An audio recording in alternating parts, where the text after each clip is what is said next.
All right, guys, what's going on? Welcome back to the Everything College Football Podcast. Today, we'll be doing a preview and prediction for Week 14 contest between rivals Oregon and Washington. Ducks 6.5-point road favorites, 63.5 is the total. 3:30 p.m. Eastern Time on CBS from Husky Stadium in Seattle.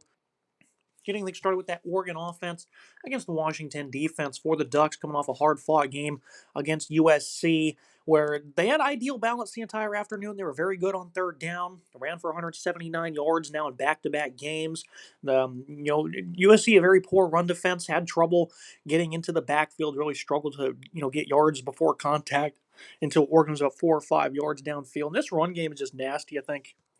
It's one of the more impressive groups Oregon's had in a long time, just because they're so incredibly deep in the backfield and they generate such great push, and they can lean on these guys regardless of who they're playing. I know against Indiana they didn't have great success, bit of a one-off. They went on the road to Iowa, ran for 261, and then they've been very consistent in conference play. They had 400 plus against Rutgers. I know it's not the greatest defense in the world by any means, but to be able to put a 400 plus on a in conference opponent, it's pretty impressive. I love what they bring in. Jordan Davidson, touchdown machine with 13 on the year. Noah Whittington, 727 yards and 6 scores, kind of the more bruiser of the group. Dare Hill, he's also very good, 450 plus yards. The backfield just keeps getting deeper and deeper. So you have those three guys, though. They're going to be the main ones getting the touches. Going up against a Washington defense, it's been really good against the run this year. 103 yards per game allowed. They also haven't faced the toughest of rushing offenses, but they did play Ohio State and Michigan, and those teams were able to stay ahead of the sticks and run the ball well, but it's not like they dominated them fully in that game. So I think Washington can certainly make this competitive. It's not a team that records a lot of negative plays. That was the biggest concern. Huskies only have 45 tackles for loss this year. Also only have 19 sacks. Jacob Wayne, his edge position, is doing a lot of that. 7.5 TFL, 3.5 sacks. He's really going to be one of their top players. I think this is a group that's really just not all that great in terms of talent. Zach Durfee, getting him back after missing a couple games in the middle of the season has been great. Bryce Butler's been good. Isaiah Ward, a bit of a more undersized edge rusher, but someone that's a veteran that can do work for this defense. I just don't think they're all that talented in the front seven. I think at linebacker, Devin Bryant, they're going to be their top guy. Xeri Alexander, Jacob Manu hasn't really played this year because of injury. It's had the lead to a lot of those guys having to step up. So the linebacker group, I think they're a little bit lacking in terms of physicality. And Manu coming back recently against UCLA could potentially be a good sign for Washington. If he's able to be at full strength, that's going to be important. I think the secondary, though, can definitely make things competitive. Ifasanis Prysock, one of their top corners, he's great, having a phenomenal season. Takario Davis has really been battling injuries, and that's not been great. You definitely want him to be on the field against these tougher passing attacks. Leads to a guy like Dylan Robinson, Leroy Bryant to get on the field. They haven't been very good this year. At safety, though, Alex McLaughlin's a stud when it comes to his coverage and run defense skills. Markel Easton, he's been very impressive as well. I think in the slot, Rashawn Clark's going to be one of your top defensive backs, has really emerged down the stretch here for them. Very efficient tackler. I think he's willing to take this challenge on against stopping the run. For Oregon, though, just Dante Moore's been such a technician back there, complete 73%, 6 interceptions, 23 touchdowns, 222 yards per game. He's been doing a good job of airing things out, even with a receiving group that's just been going through it as of late with injuries. Gary Bryant was out. Decory Moore has been out. Malik Benson at times has been beat up. He ended up having a good game against USC. Jeremiah McClellan as well got a little nicked up against the Trojans. Still had 50-plus yards. Kenyon Sadiq, though, he's handled this wide receiver one role with ease from his tight end spot. Back-to-back games of 70-plus yards, combined 3 touchdowns, so they're leaning on him a chunk. He did not end up playing against Iowa either. So, they've been incredibly hobbled at wide receiver, and I'm not sure what more status is going to be. You'd like to have him out there. But if they have to reserve him for a playoff push, then that's going to happen as well. They have to win this game to make the playoffs, though, I think most feel. So for Oregon, you'd like to be on full hands on deck for this receiving group. The offensive line, I think, has a significant advantage. Left tackle Isaiah World, he's been really good this year. Emmanuel Pregnon at left guard's been elite, one of the best in the country. You look at a good guy like Dave Louie at right guard's been really good in pass protection. Then Alex Harkey has had some issues with penalties and at times can allow some pressure, but overall hasn't allowed a sack, and he's been really good. And this team for Washington doesn't really have much pass rush presence outside of Durfee.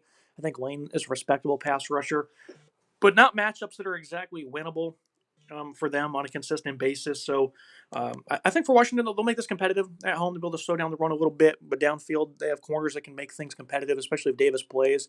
So they'll have to win those matchups. But Oregon just has ideal balance, and they have great running backs that really make them tough to defend. So I think that's overall going to be the matchup for the Ducks, one of the top rushing attacks in the country. Moving to the other side of things, you have a Washington offense taking on a Ducks defense.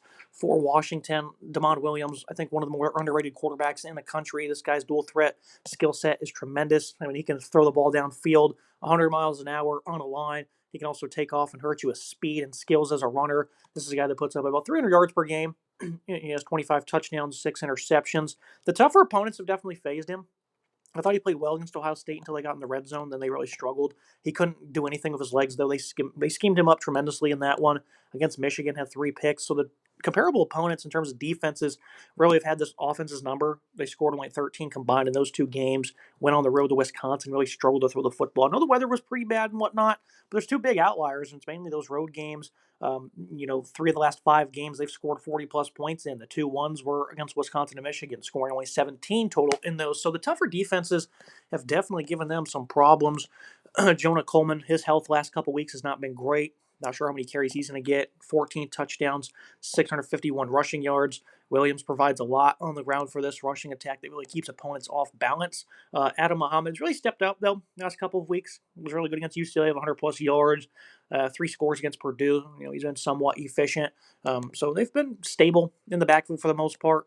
Oregon just went up against a USC passing attack that had their number the entire game. They had 300 plus yards, numerous pass interference penalties. I mean, they were just cooking them downfield, giving these corners a lot of problems. Brandon Finney Jr.